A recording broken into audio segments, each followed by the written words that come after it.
আজকের পরে হয়তো আমি বলতে পারবো যে অ্যাজ এ স্পোর্টস মিনিস্টার একটা জায়গায় হলেও আমি সফল। Thank you.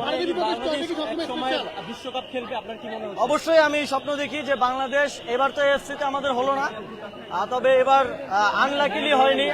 আমাদের যথেষ্ট সম্ভাবনা ছিল এফসি কোয়ালিফাই করার। অতি দ্রুতই আমরা এফসিও কোয়ালিফাই করবো এবং অদূর ভবিষ্যতে আমরা বাংলাদেশ বিশ্বকাপের মঞ্চেও বাংলাদেশকে আমরা দেখব। এখন যেহেতু সুযোগ বেশি, এখন 48টা দল খেলবে সেগমেন্ট ওয়াইজ সিলেকশন হয়। ইনশাল্লাহ আমরা অদূর ভবিষ্যতে বাংলাদেশকে আমরা এটা নিয়ে পরিকল্পনা করছি, আমরা সম্ভাব্য জায়গাও খুঁজছি। ইনশাল্লাহ এই বিষয়ে খুব দ্রুতই একটা ভালো সংবাদ আমরা দিতে পারবো। আমাদের খেলা যেভাবে উন্নত হচ্ছে, আমরা বিশ্বাস করি যে আমাদের আরো বেশি ধারণ ক্ষমতা সম্পন্ন, আরো ভালো আন্তর্জাতিক মানসম্পন্ন ফুটবল স্টেডিয়াম প্রয়োজন।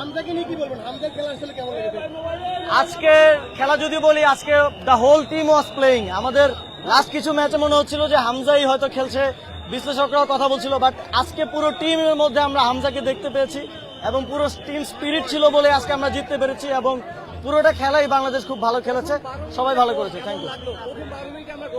অবশ্যই আর্লি গোল পাওয়াটা আমাদের জন্য একটা অ্যাডভান্টেজ ছিল এবং আমাদের পরবর্তীতে ডিফেন্ডাররা খুব ভালো করেছে। শেষের দিকে আমরা অ্যাটাকও করেছি, সুন্দর সুন্দর কাউন্টার অ্যাটাক হয়েছে এবং এটা আসলে প্রকাশ করে বাংলাদেশের খেলা যে উন্নত হচ্ছে এবং ভবিষ্যতে যে আমরা ভালো করব সেটার একটা আশার বাণী দেখা যায় খেলা। এশিয়ান কোয়ালিফায়ার্সের লাস্ট ম্যাচ ছিল জায়ান্ট একটা দলের বিপক্ষে আমরা জিতলাম।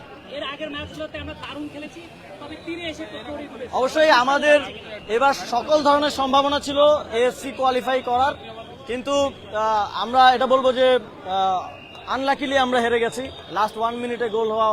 তারপরে আমি মনে করি যে বাংলাদেশের খেলাটা যেই পর্যায়ে এসছে, এটা আমরা অনেক কদম এগিয়ে গেছি একবারেই।